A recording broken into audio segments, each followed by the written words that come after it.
Oh, you beauty! What a head, son! What a head! Welcome back to Onto the Ball. This is Scott, your host, as always, joined by Travis, and normally for Man United content, it's Naz.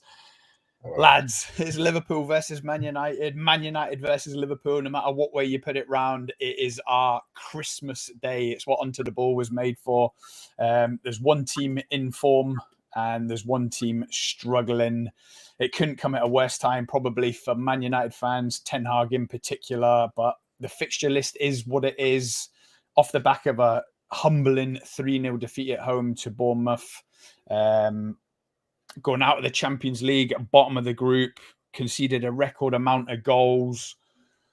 Liverpool away next, and then is it home to West Ham? Yeah, and then another to Villa.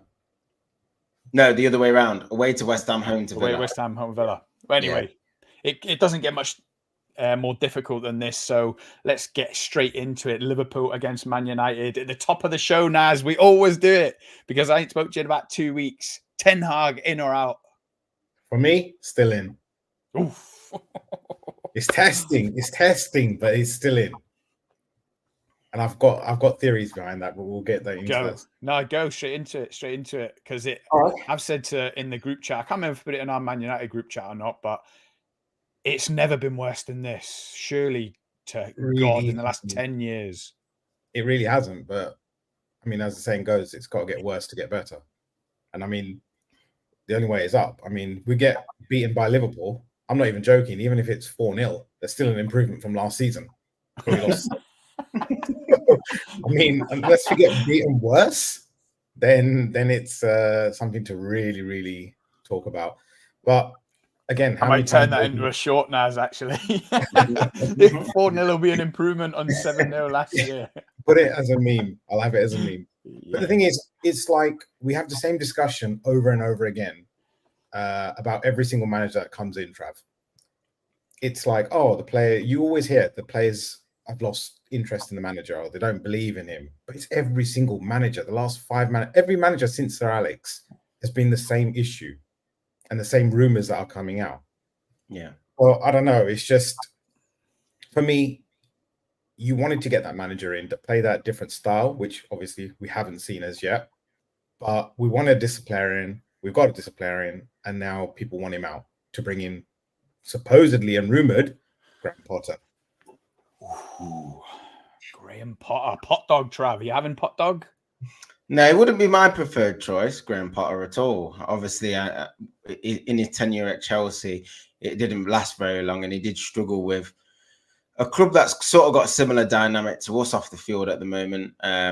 So yeah, he wasn't able to sort of cope with that element. And it was his first huge job in terms of managing like massive, I wouldn't say superstars, but players on big contracts with high expectation levels to perform week in, week out. And that pressure is what can sort of swallow you up in a big job like that, especially when it's your first attempt.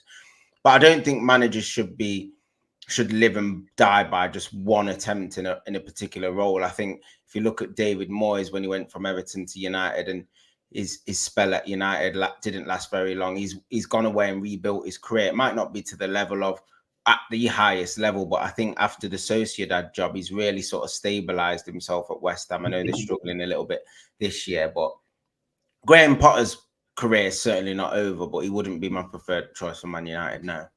I agree. The thing is, like with managers, it's not about, like we've said it before, it's not about a manager's washed or not. It's just the wrong manager at the wrong time or made the wrong decision. Sometimes you only really get one crack at it. Like, I mean, I always point to Unai Emery at Arsenal. I mean, look at him now at Aston Villa.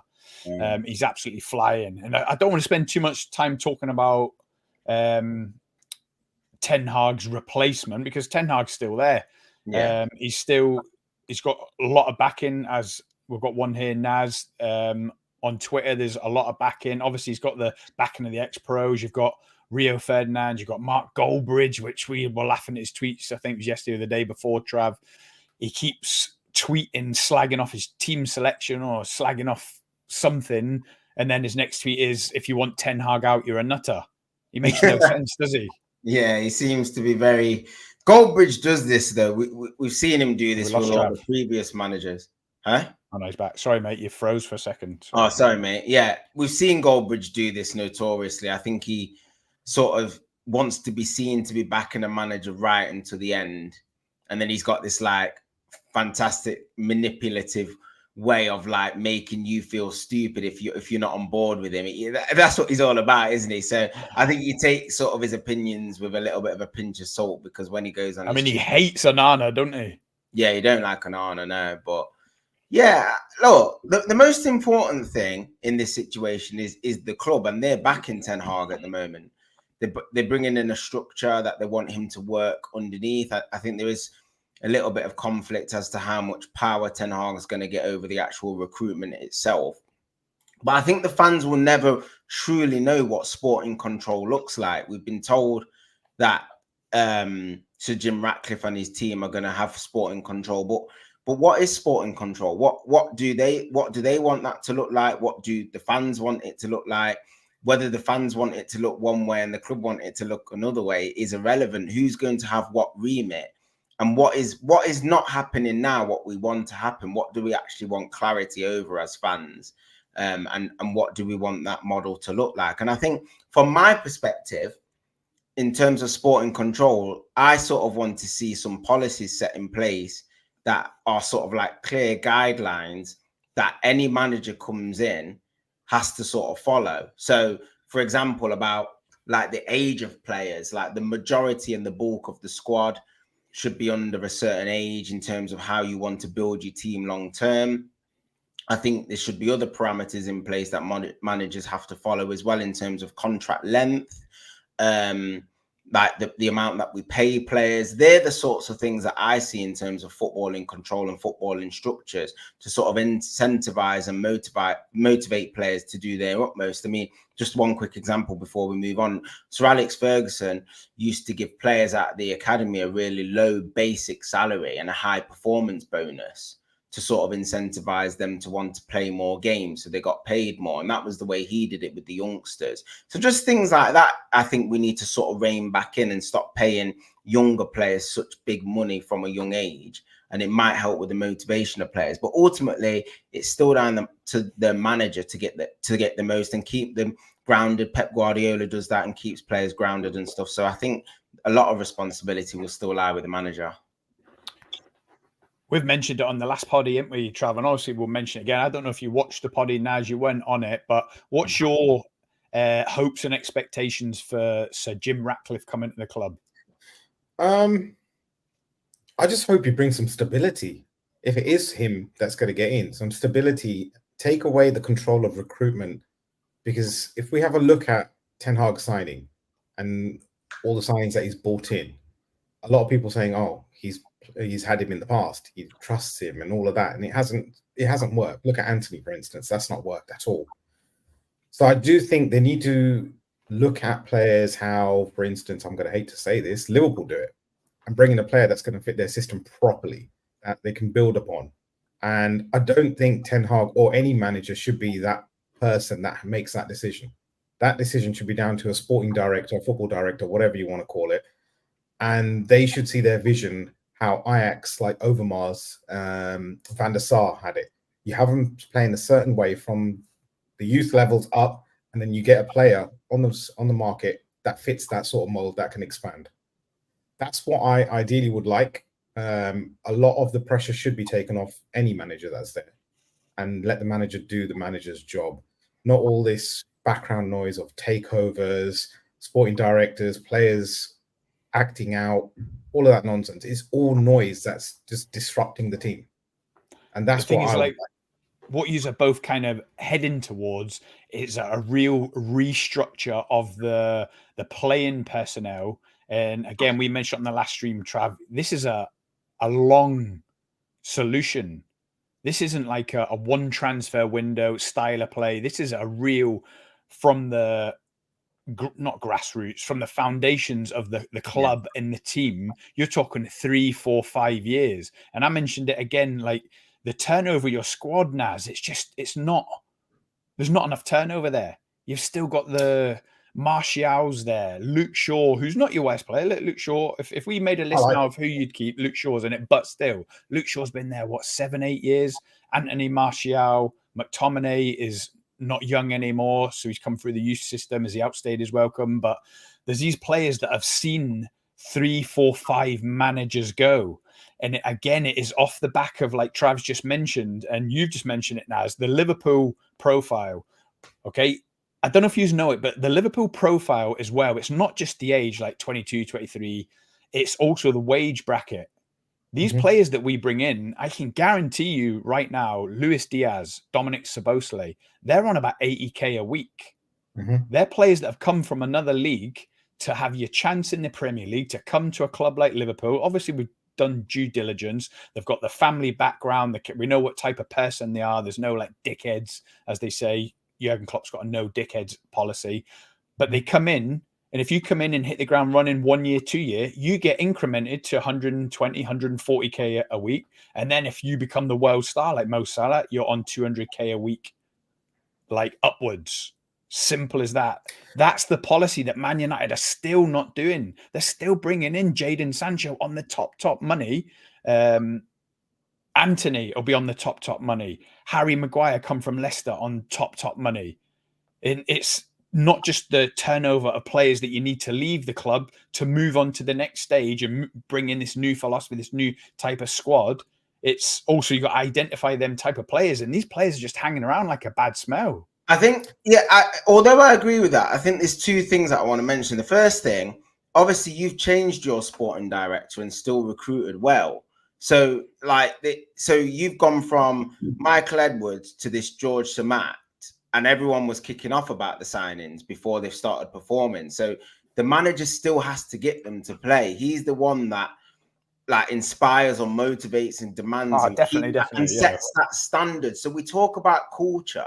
Klopp sets that. Any player that walks through the door automatically performs to a standard and fits into a system, because a director of football might have a vision, but it's still the manager that coaches it and implements it. So that's the first thing. The second thing is, how low do we want to go in terms of the expectation level? So what I mean by that is it has to be pound for pound relative. So for example, let's say everyone's saying at the moment United have got no structure. So a team like Bournemouth comes to Old Trafford and wins 3-0 with consummate ease, yeah? So does that mean they're automatically, the first thing, that their structure is better than them? The second thing is, it's all about expectation level. So let's say Bournemouth and Man United have got exactly the same idea. So both their managers want to play in exactly the same way, yeah? And both teams need an attacking midfielder. Man U can spend 60 million on that midfielder to do exactly the same instructions and role in the team as Bournemouth, but they can only spend 10 million on their team. So on that player in that same position. So why is that 10 million pound player with the same role and instructions, for example, outworking that 60 million pound player at United, for example, doing the same thing? So what I'm saying is there has to be a limit to how low we can go, because if we haven't got a structure but we're getting dominated by absolutely everyone in the league with no resources like we have in terms of the spending power and stuff, what about, do we go down to the Championship? Are them teams going to start dominating us? There's got to be a limit. Do you know what I mean? Some Bournemouth's whole team costs about 15-20 million quid. It's like, but there's got to be a base level where we say, we can't rely on the structure. I know for the longer term view and the overall arching goals is the Premier League, Champions League, competing at the highest level. We need everything to be in sync in that way. But when teams like Luton that have just come up were just scraping by, like there's got to be a bit of a boundary where I'm saying, like, come on now. Do you get what I mean, Naz? I get 100% what you mean. Just talking about Luton, I think that was a bit of a bad example, Trav. Yeah. Reason being, because they've done well against big teams. City have just scraped by. Yeah. Liverpool just scraped by. Arsenal scraped by. Tottenham scraped by. And we scraped by. So Luton are holding their own. But I get what you mean. I get what you're coming from. For instance, Bournemouth. I mean, Liverpool put 9 past them last season. I think we got away with 2-0 victory last season. We shouldn't be holding 3-0 at Old Trafford to them. Like, no, not at all. See, the thing is, for me, I think it goes down to accountability. yeah, There's seems to be no accountability when players perform as bad as they're performing.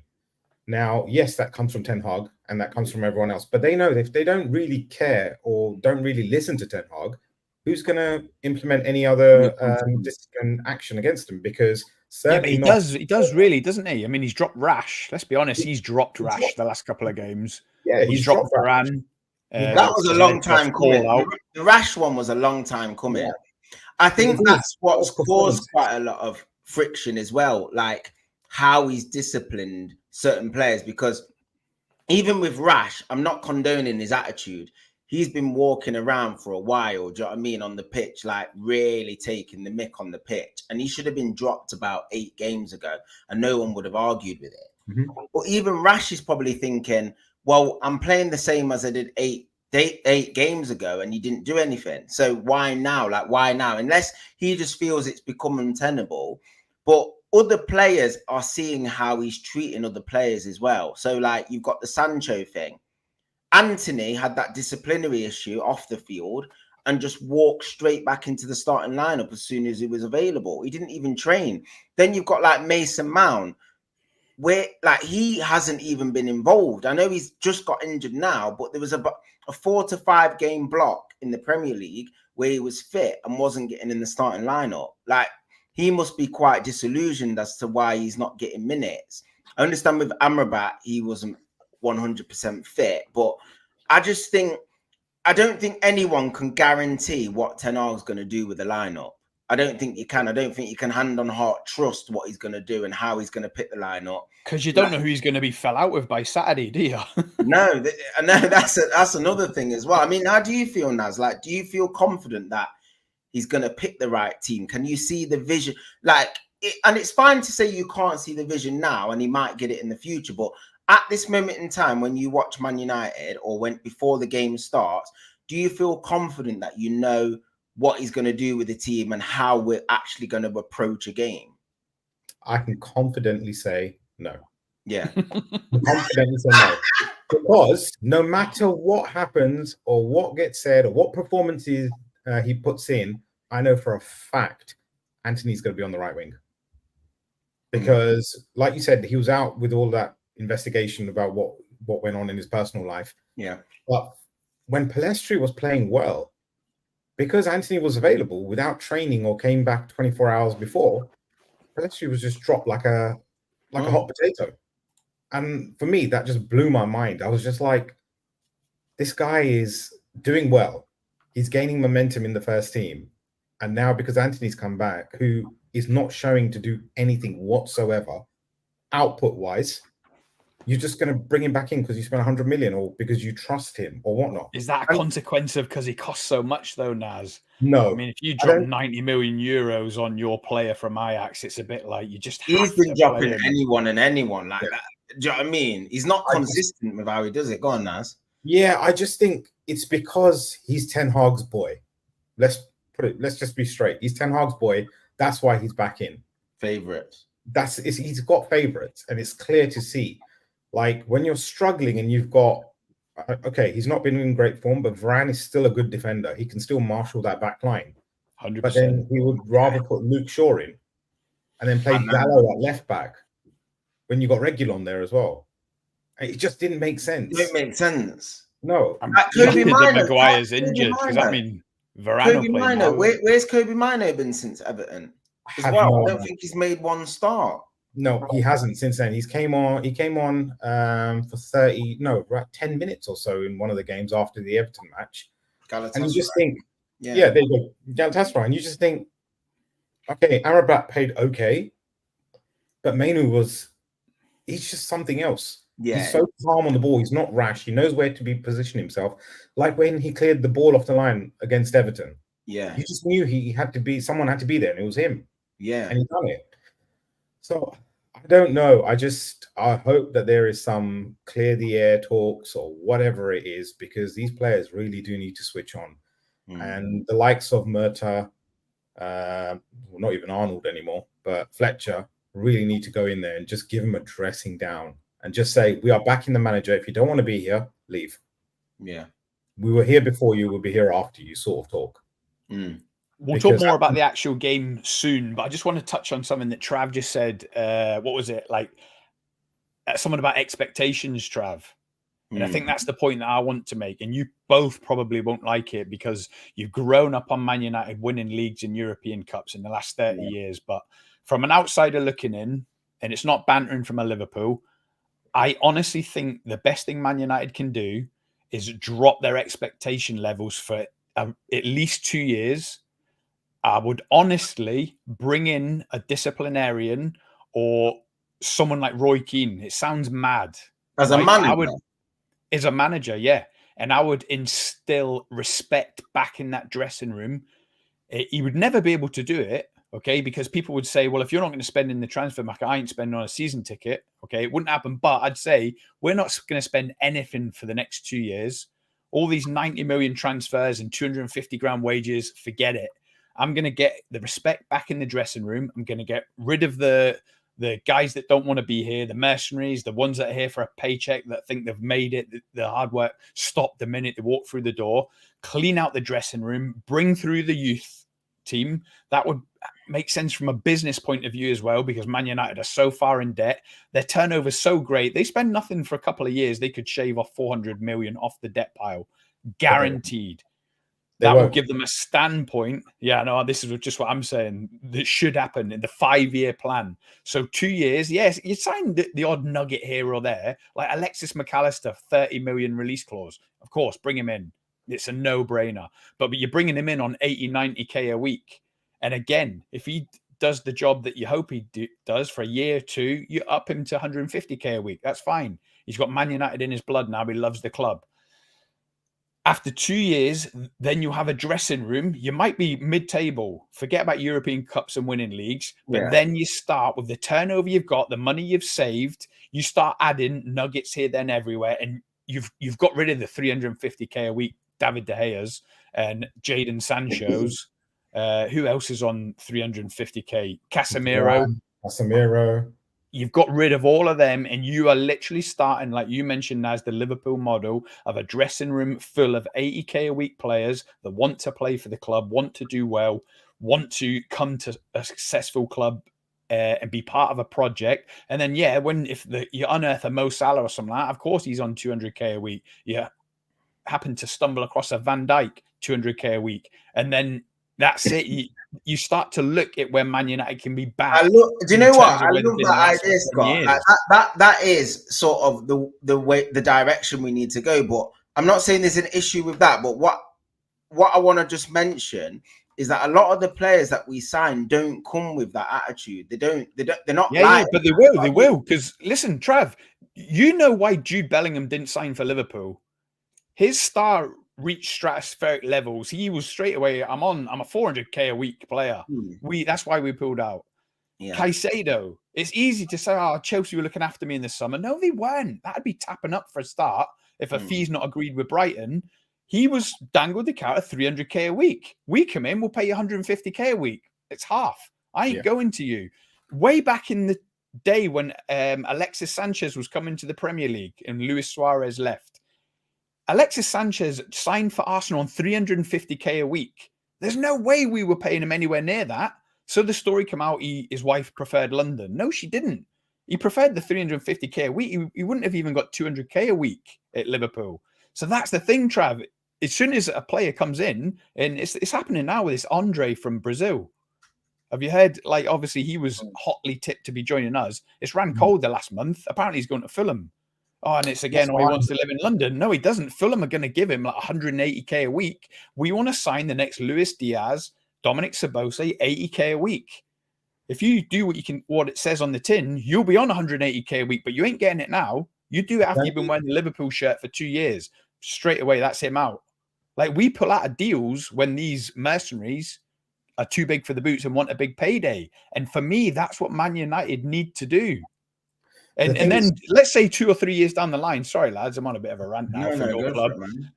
Let's say you've done that and they're respecting the dressing room and the club have got like a bit of stability. if Roy Keane's not the tactical guy you want, and thank him for all his work, you're a club legend, then you bring in your De Zerbi or whoever else. It's not Graham Potter. No one wants Graham Potter, but you bring in a De Zerbi. But my point is, you bring in a De Zerbi now, okay? He will never, ever want to give the club 2 years. Forget us for 2 years. I'm cleaning this dressing room. I'm tidying this club up. He won't play. Managers like De Zerbi, Ten Hag, they come into the club wanting or feeling like it's expected success straight away. So they put pressure on themselves straight away, spending 200 million on players that maybe ain't the right fit or players that they know from the Dutch league. Or De Zerbi, a guarantee if he come in, he'd be going back to Brighton and splashing 100 on Evan Ferguson and 100 on someone else from Brighton. And they have to work because he'll feel pressure to be winning leagues straight away.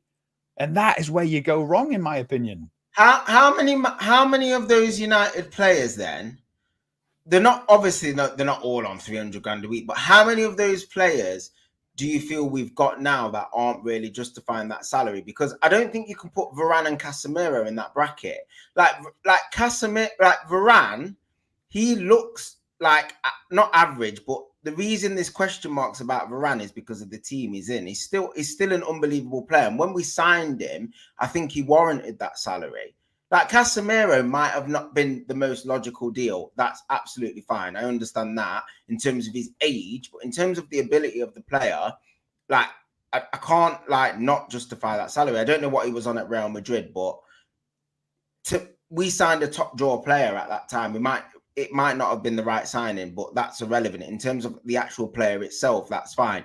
When I'm thinking of players that are actually overpaid at Man U, I think there's a collection of players that potentially are, but I don't think they're actually causing a toxic dressing room, so to speak. The reason I think it's toxic predominantly is, like you said, I think there's a few names that have been there probably too long, and they might feel that they're not getting the opportunities to play like they should have. Or like Naz said, I think the bigger thing is the favourites thing. That's been the biggest thing for me. So like, for example, I go back to when Eric Bailly was at the club. He probably felt that he should have been playing ahead of Bailly and Lindelof in terms of his ability. And every time he played better than the other two centre-backs. But Ollie kept playing Maguire and Lindelof. It's the same with McTominay and Freddie, went with them two. And everyone was like, well, why is Van de Beek not getting a chance? So I can't even relate it to the salaries as much. I do think we've got an issue with the salaries, and I think that would work. But I think it's more like we don't pick teams on merit. Like that's probably the biggest thing.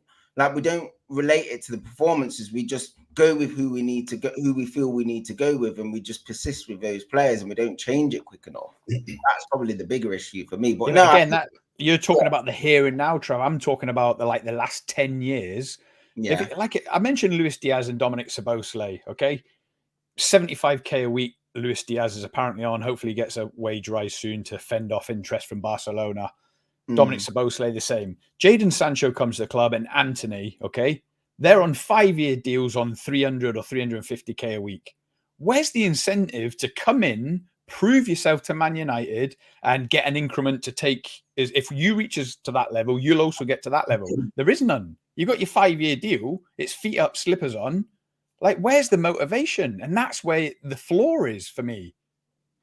See, for me, let me just bring it back a little bit. Something you said, Scott. In the last 10 years, how many trophies have we won? Europa League, League Cup. Everyone since bar the big two. So we've won about 4 in the last 10 years, right? That's in the last 10 years. So a club like Man United, with the huge stature that it has in footballing world, Ed Woodward said it in his first press conference when he took over after David Gill, and said, we've got enough money to buy a Luis Suarez every season. Now, he basically just shit the bed. He didn't know it. He shit the bed from his whole tenure that he's been in there, right? Now, United, I'll go back to the trophy thing. United have only won 4 trophies in the last 10, 11 years now. The problem is, Ed Woodward is trying to save face and think, shit, we need some quick fixes here. Get the best players we can get. We'll spend whatever it is to bring them in. We'll pay them whatever they want, because Jadon Sancho could have gone to Liverpool. He could have gone to Liverpool at one point, and I think under Klopp, he would have been immense.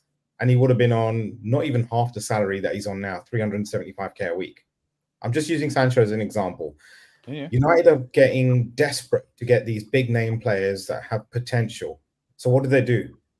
Oh, we want 500k a week. Oh no, we'll give you 350. But then the likes of Liverpool City say, well, all right, we'll give you 110. So they're going, like you said, like Caicedo and all the rest. They're going Mason Mount. Mason.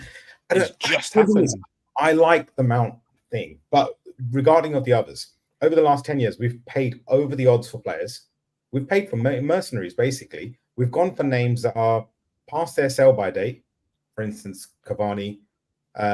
He still did well for us in the first season, but all these players afterwards, as soon as they fall out of favor, they're like, oh, don't really care. Martial, 209 appearances, 63 goals as a striker. He's probably got about 25 years in 9 years. 2014, we signed him. This is his 10th year. He's due a testimony at the end of this season. Testimonial, sorry. I think what it is with the culture of the club, because we pay them so much and our board show their hand in negotiations like there's no tomorrow. They show how desperate they are for a player. They push for a player and they'll pay whatever the odds. So there is an expectation that you need to perform. But if, for instance, Jadon Sancho after 2 years he's just buggered off and he's just sitting at home playing PlayStation, and still earning 375 grand a week, there's no accountability. Why has the board given that contract straight away to someone? Like you said, the increments. Spurs do it really well. I mean, Udogie, who's been sensational, they're due to give him a new contract with a pay rise. That's the kind of incentives that you need to be putting into a club all the time. Rashford, for me, is not a £350,000 player. Anymore. I love Rashford to bits for whatever he's done for the club, what he's doing outside of football as well. I love him to bits. But performance-wise, 350 grand. When Salah, for instance, the 4th or 5th leading scorer in Premier League all time or whatever it is on half of what you're on. It just doesn't make sense to me. We're paying people too much money to come to us that they know that the culture around the club is so toxic that if they don't perform, nothing's going to happen. They're going to get dropped. They're not going to get how City move a player on at their peak. Yeah, but exactly. You've just hit the nail on the head, Naz. Nothing can happen. How do you shift a Harry Maguire who's on 300k a week or 250k a week? How do you shift him to West Ham for 80k a week? You're literally stuck with the Martials, the Harry Maguires. You're stuck with Jadon Sancho. However, Maguire at this point in the season, he's been our best defender. And again, you're going to get into trouble there because you're either going to release him on a free, or hand him a new deal. And it's just the rot continues. It's just back to the Jim Ratcliffe thing. I don't think we really got into it, but I've said to Trav, I don't know if you watch the stream, I cannot see how it's going to work, Naz. I cannot see it. If he is in control of football and decisions, okay, the only way that works is if he gets it right. Yeah. And that's not a guarantee. If he gets it wrong, do you know who Hicks and Gillette are in Liverpool? Do you remember them? I don't know what age you are. 38. If it goes wrong, it's bad. Who's pumping in more money, Naz? Ratcliffe or the Glazers? I know. And they forget the money. Who's blaming who? Who's taking the blame? The blame. So I cannot see how this is going to work at all. I can't see how it works. The blame is going to go on Ratcliffe because the Glazers basically are going to say, well, footballing side has nothing to do with us. We're just bringing in the money and we're going to take our dividends, because they will. They will take their dividends. And that's what happened with Hicks and Gillette. One of them wanted to put in more money and make it a success, and the other one didn't want to. However, Liverpool's fortunes turned around when FSG come in. It did take a little while, but they are a more solidified club. One of the most solidified 100%. Clubs in the league. And Liverpool fans hate FSG. So it don't really matter, does it? That's what I'm saying. It don't matter. If this was a business, I'd be like sucking them off. They're the best businessmen in the world, but for a footballing, what's the word? In terms of ambition, yeah, it is tough being owned by FSG. But the thing with Ratcliffe and Glazers, Naz, I cannot see how it's going to go right. I just cannot see it. It's going to be the blame game. I don't know how it's going to happen. I don't know what's going to happen. but something needs to happen. And Glazers are pocketing this money, aren't they? Yeah, Let's of course be they are. real. The Was it debt's 1.25 billion? Yeah, 2.5. But the debt's going to be transferred onto Ineos, so we're going to be debt free. It's just Ineos will take on all of that debt. The Glazers are laughing because all they've done is service the debt, and it's just, I don't know how transfer kitty is going to work. I don't know how, if it's going to come from all Ineos's money or the revenue. You have to be self-sustained, but the Glazers have got. Well, that's exactly what I was about to say. It might end up being where you only spend 50 million a season net, which is fine for the next couple of years, which is a sustainable thing, isn't it? It's fine by me as long as you're finding the gems. I mean, we've got the biggest scouting network in the footballing world, but what they're bringing in, nothing. 10 Arcs players. Yeah, I mean, we had Caicedo available for 5 million, and Glazer said no. But that's one of the key points. We've got businessmen making footballing decisions, and how does that work? But with the sporting project coming into play, I don't know. We'll wait and see. I mean, it can't get any worse.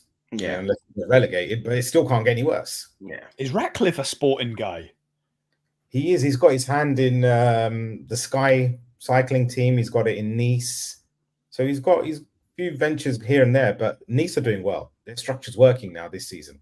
Yeah. So, I mean, he employs people to do particular jobs, doesn't he? Like he's got Sir David Brailsford and stuff like that. So yeah, we can only wait and see. There's literally no guarantees, but like you said, what's happening at the moment isn't working, whether it's sacking managers, whether it's the recruitment, but it's not achieving our goals, is it? So yeah, let's wait and see. Let's see what happens. Right, let's get on to the game, lads. Sorry, Naz, what are you going to say? Even if the Sheikh Jassim one come in, we don't know if that's going to work. Yeah, exactly. We wouldn't have known if that was. I think the only thing that's got a chance of working is a full sale. I would and I said it to Trav, I would absolutely hate it if a minority investor come into Liverpool. I mean, they did it. There's rumoured we sold 10%, although I read an article the other day that hasn't gone through. So I don't know what's happened there. You've got LeBron James as a minority investor as well. Yeah, he's really small. I think he's like 0.5% or something. So it's not even worth worrying about. But yeah, if we sold 25%, it'd be the worst thing to happen to Liverpool. Because I know FSG would just take that money across the pond and build this, whatever it is, this New York basketball team. No, not New York, Las Vegas basketball team they want next. So yeah, but it'll all come out in the wash. Let's see what happens with Sir Jim Ratcliffe. But let's get on to the game.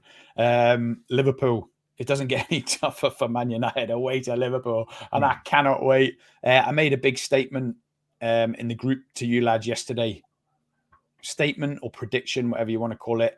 Lads, this is going to be Ten Hag's last game in charge of Man United. You guys, okay, this is my prediction, are going to take an absolute slapping on Sunday. Obviously, I hope I'm right. You lads might think you can come and keep it tight and have a respectable scoreline, maybe nick a draw. Football's a funny old game. You can even get a win, but I think we're going to absolutely slap yous. And I think off the back of 7-0 last season away to Liverpool, I think his position's going to be untenable. That's my prediction. What do you think? I don't know. I mean, what the rumours are is that the club can't really afford to sack him. £20 million to sack the guy.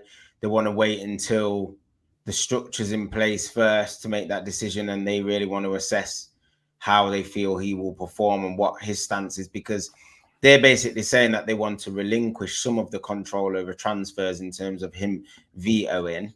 But apparently Ten Hag was promised that he would always have control regardless of any sort of takeover. So I think they're at a little bit of a standoff with that dynamic. So it sounds like they want to give him to at least the end of the season, regardless of what happens.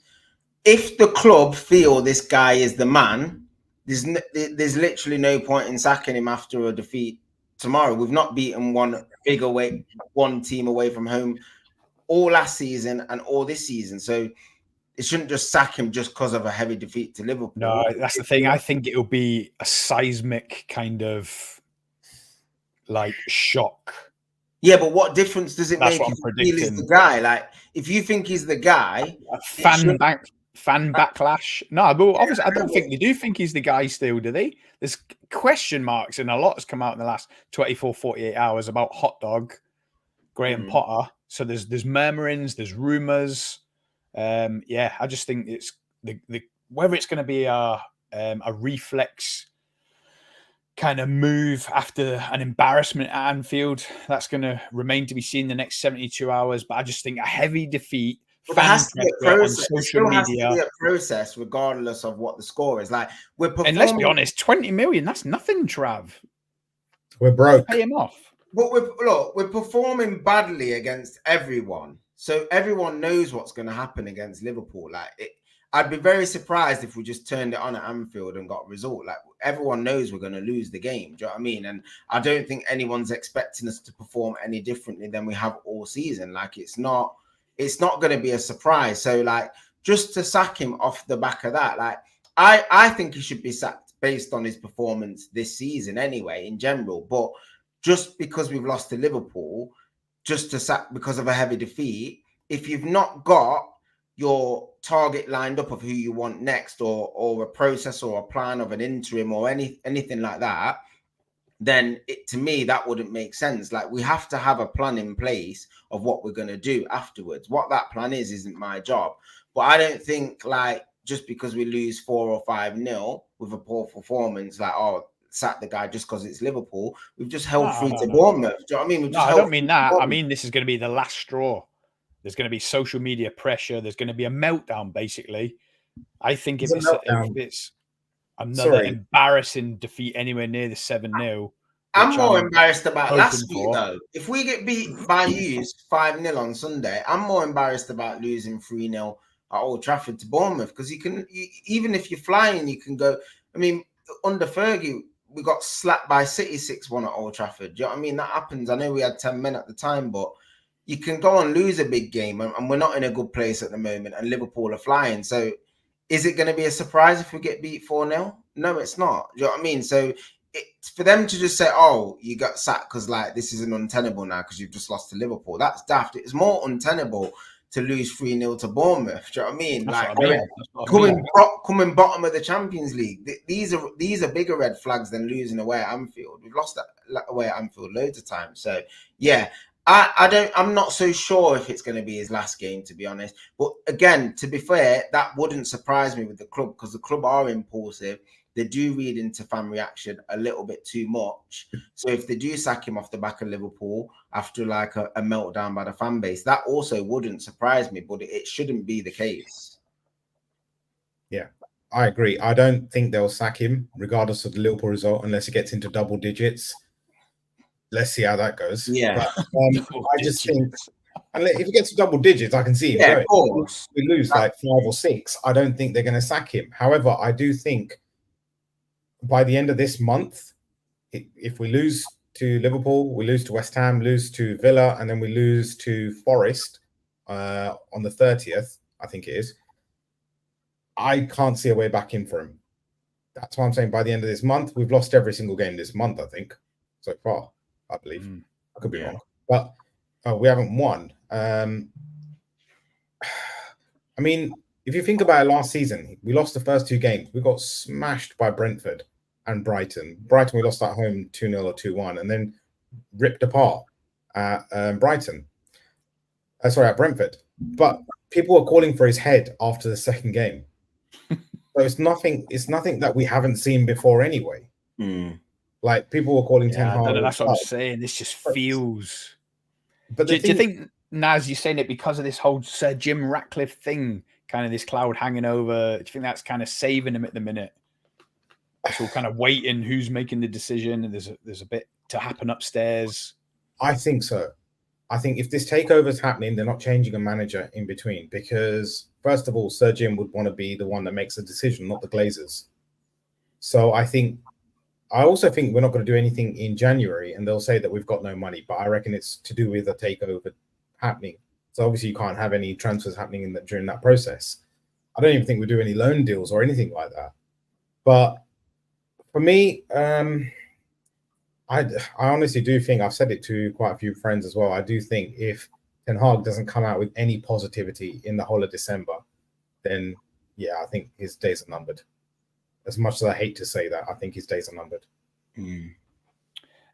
Team news for Liverpool. there's a bit of a decision to make, lads, given you hot off the press. Trent Alexander-Arnold into centre mid. Jurgen Klopp keeps giving him more and more time in centre mid every game. It was 15 minutes 3 games ago. Then it was half an hour. Last week, he went into centre mid at halftime, brought on Joe Gomez. The way the pattern's going, Joe Gomez is going to start at right back. Trent's going to be in the centre of the park in the absence of the probable injury to Alexis McAllister. And that will leave Konate at the back, which he started last night in the Europa League. I was a bit miffed at. So, Joe Gomez could even start at centre-back with Trent Alexander-Arnold, but let's just say it's Gomez at right-back, Konate, Van Dijk, Tsimikas, Andy Robertson still out, Trent starting a game for the first time in CDM. Is it even CDM? It's the centre of the park. People make a lot about a number 6, a CDM, but when you're on the front foot, especially at home, you're just all over. It's almost like a free roll. That'll leave Szoboszlai on the right and probably Gravenberch on the left, or he might go Curtis Jones, a local lad in a kind of derby like this. And then the indications are that it'll be Núñez in the centre with Luis Diaz on the left and Salah on the right, purely because Gakpo started last night. I did think that Gakpo would start on Sunday. I just thought this is the kind of game. He started the 7-0 last season. So I thought Jurgen Klopp would go for same type of team, same type of lineup. But yeah, I think that's going to be the 11 we go for. What's the Man United news? Who was declared fit today? Rashford, I see. Is that right? Rashford and Shaw are fit. Maguire and Martial are out. Everything else remains the same. Longer term absentees. Malacia, Mount, they're all still out. Eriksen's out. Bruno suspended, obviously. So yeah, it's I wouldn't say it's decimated, but I mean both sides have got injuries. To be honest, Liverpool have got a few themselves. It's not anything that, I wouldn't say it's not anything that we can't cope with, but we've pretty much had injuries all season. Do you know what I mean? This is pretty much the squad that this is what we've had to cope with. We've had to deal with injuries. Martinez is another long-term absentee. So I don't think we're going to go there with a side that's much different. I think Bruno is obviously going to be the big miss in terms of the player that regularly plays, but everyone else is just going to be as you were. I expect Amrabat to play. I expect McTominay to play. He's been playing every game. I think the front three, I wouldn't say it picks itself. I actually do think Rashford might come back in for this game as a derby. I think Anthony might make way for him with Garnacho on the left, Rashford probably on the right, Højlund up front. And then I expect the back line to be Varane with the injuries we've got, Varane and probably Johnny Evans. And then Dalot right back. And then, or we could go Dalot Shaw left back, and then Wan-Bissaka right back or something against Diaz with his pace or something like that. The right backs, you're splitting hairs. You could pick any of them. I don't think there's much between the two of them. Shaw will play left back. But if I see Evans and Shaw centre back with Varane on the bench again and that Reguilon, then I'll just lose my head. But I don't know. I don't know what he's going to do. So again, we'll just have to see, boys, what he musters up. I do think that this sounded like absolute toilet, Trav. I do think that we could play Mainu in the centre. Yeah, what's happened to him? I think he'll play Mainu as well. Yeah, Amrabat, Mainu, and McTominay. That's what I think.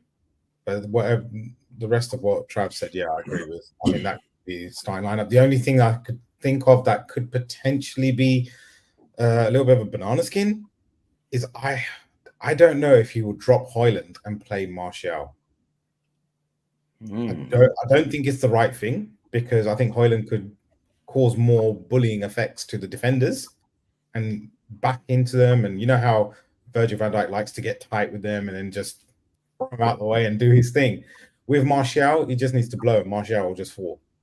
So I don't think he offers what he does, but Ten Hag surprised me. Some of this, like the starting 11s that he picked, like went really well against Everton. The front three did well, and then the very next game against Bournemouth, you put Martial, who didn't do anything.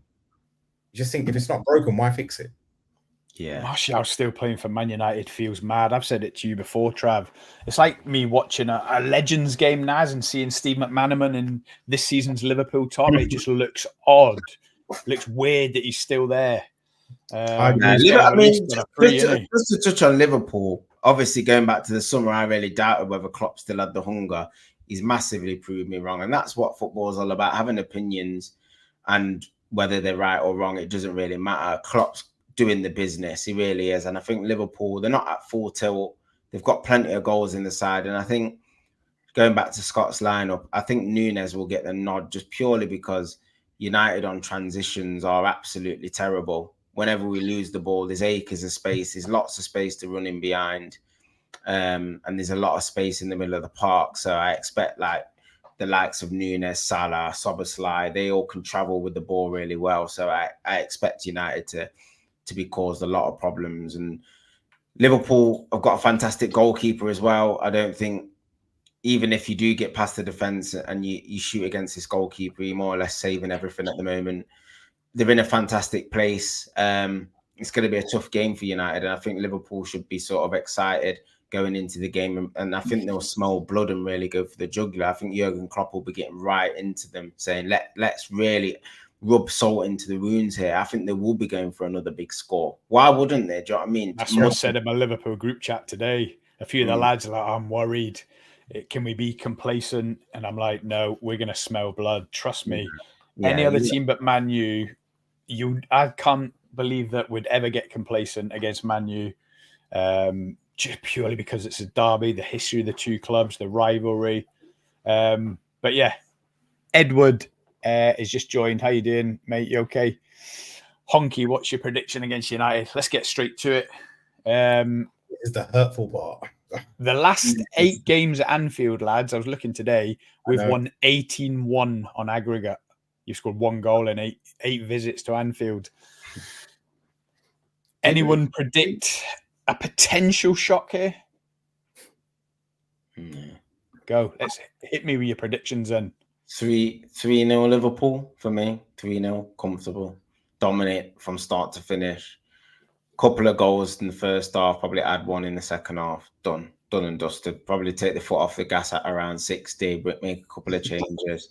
Bring on the Harvey Elliots and that's it. 3 and easy, mate. 3 and easy for me. Yeah, I'm gonna say 4-0.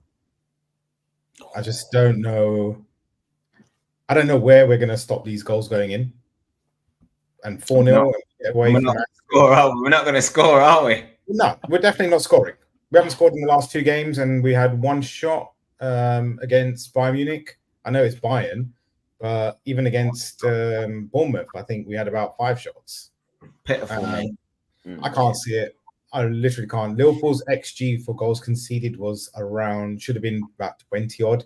And because of Alisson, they've conceded, 15? Whereas if you look at Arsenal's, there should have been around 15 and they've conceded 20 odd. So a goalkeeper makes a massive difference. I'm not saying Onana won't or whatnot, but Alisson has saved them huge points, even against Palace last week. Yeah. Palace should have scored twice and he's done brilliant. Alisson at the moment is the best keeper in the world, and I cannot see United will not score. No. And I hate to be that confident. I cannot see it because the players' heads will drop and we'll be lucky to walk away with 3 or 4-0. Defeat, not victory. Defeat. We'll be very lucky. I hate saying that, but I can't see it. I can't see anything different. I don't know if any of you play Super 6. I do. I won't get up to show you, but I've put on Super 6 5-0 to Liverpool. I've reassured my Liverpool group chat. You boys need to relax. We've got this. There's going to be no complacency. I can't wait for the game, but yeah, I think it's going to be another absolute slapping. I hope I'm right, obviously, being a Liverpool fan. I'm not sure where you would go from 5-0. Obviously, I've said that I predict that Ten Hag will get the sack off the back of that. I think there'll be too much social media hype, meltdown, too much going on. They'll pull the trigger, wait for Sir Jim Ratcliffe to come in while Michael Carrick takes over caretaker duties. Is Michael Carrick still at Middlesbrough? Yeah, he's doing a good job. There's no way we'll get anyone like that. No chance. Kieran McKenna. Is Ryan Giggs cleared these days? Yeah, he's scared, but we're not going to get anyone like that. Listen, Scott, if you get 5-0 and you win 5-0, I'm taking that as progress. You best believe, mate. 7-0, we've lost 5. It's progress. I love it. Progress would be just scoring, Naz. I know, man. Progress will be hitting the You want a target. goal. No. But yeah, I echo what you're saying about Alisson. He's incredible. Liverpool would not be top of the league without Alisson. It really is as simple as that. He's making 1 or 2 world-class saves every game. He's just been absolute class. I'm so glad he wasn't out for long with that injury. Obviously, you've seen what happened when he was out. We conceded 3 at home to Fulham without Alisson. So just shows you how important he is. But he's back, thank God. Right, lads. Cheers for your time on this Friday evening. Hope you enjoy your weekend. If we're free, if you boys are, a Sunday morning coffee, half an hour chat. Talk about your nerves before the game, if any are free. I'll see if OB's free, of course. And then we just enjoy the game. That's it. Sounds good. Yeah. Sound good. And listen, I promise you, if anyone's made it this far, don't forget to like and subscribe, of course. But obviously, we'll be back when it's Liverpool versus Man U at OT, won't we, lads? We will. It's not all these specials just because it's at Anfield. But yeah, everyone enjoy your weekend. Liverpool against Man United, Super Sunday. They don't get much bigger than that. We'll see you in the next one. Peace. Cheers, lads. Header. But Gerrard! Oh, you beauty!